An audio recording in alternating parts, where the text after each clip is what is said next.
So dahil natanong ni Ma'am Nian na matagal na sila, 15 years na pero hindi pa rin sila nagkakaanak.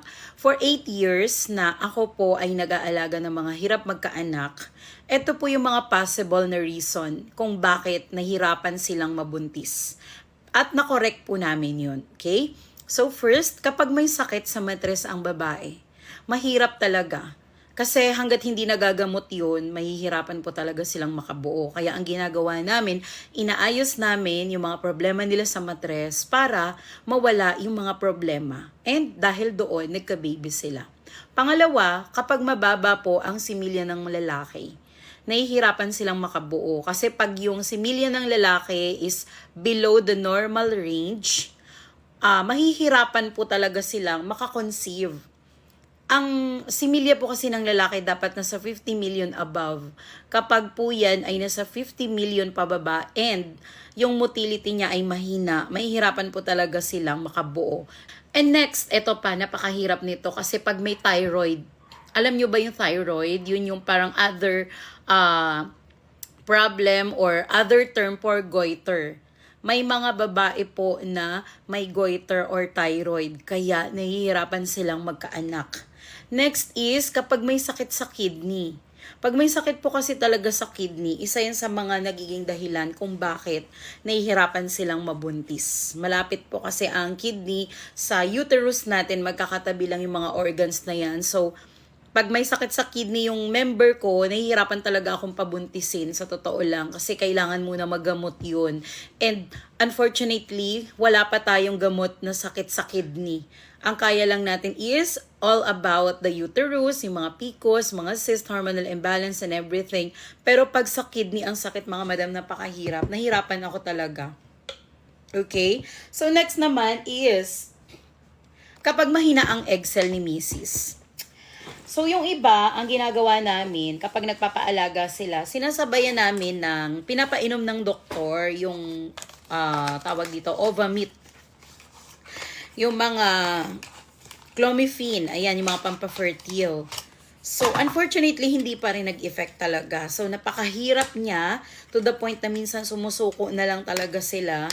And yung iba naman, kahit na hindi sila nag-clomiphene ay natulungan ko naman sila na mag-fertile. Kasi meron din tayong mga phytomedicine or gamot para sa mga mahina ang egg cell. At dahil doon, natulungan ko po sila na magka-baby. Dahil na-correct namin yung egg cell po nila. Napalakas namin napaganda namin yung quality.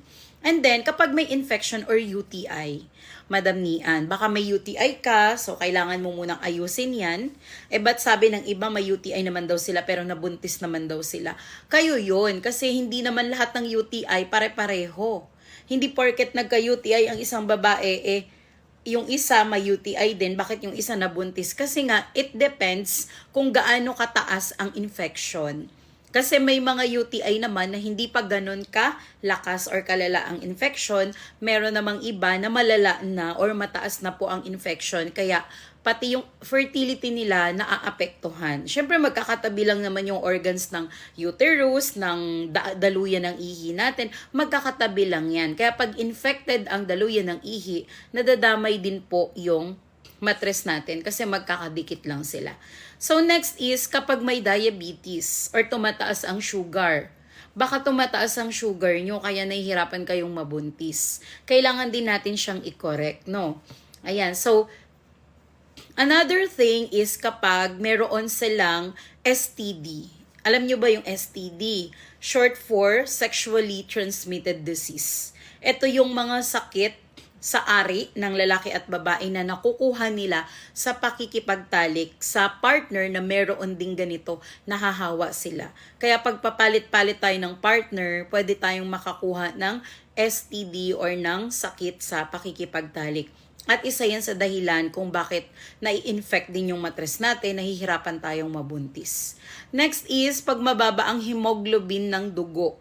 Ibig sabihin, masyadong mababa ang hemoglobin, natatalo siya ng white blood cell, kaya yung red blood cell natin natatalo. Kaya kung mapapansin nyo, yung mga babae na nagpo-folic acid, 'di ba, nako-correct yung red blood cell dahil doon nabubuntis sila.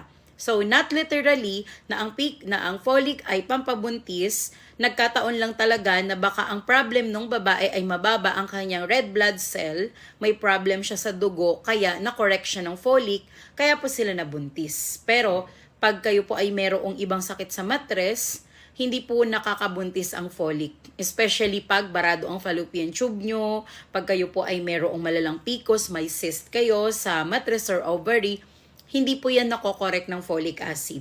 Kasi ang folic, ang main target niya talaga is para po yan sa dugo, sa ating blood cells. Okay? Ayan. So, next is, kapag ang matres natin ay nabalutan ng taba.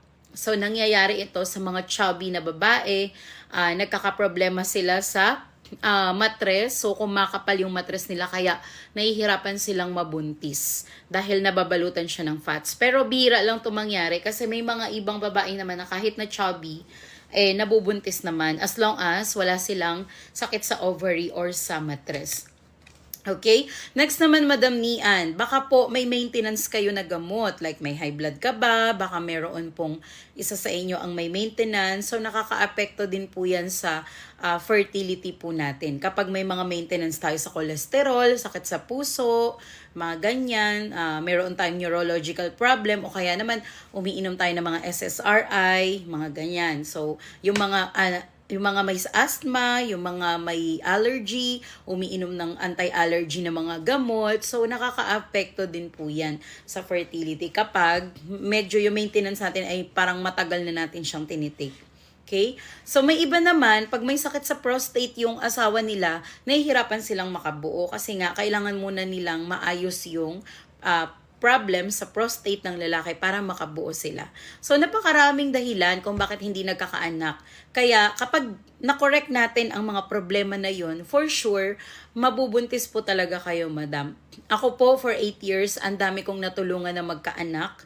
Yung iba, may check-up, yung iba, wala. So, yung iba, galing na sa doktor, nagpaalaga, walang nangyari. So, kaya po pumupunta sila dito. Yung iba naman, nabubuntis po sila sa tulong ng doktor.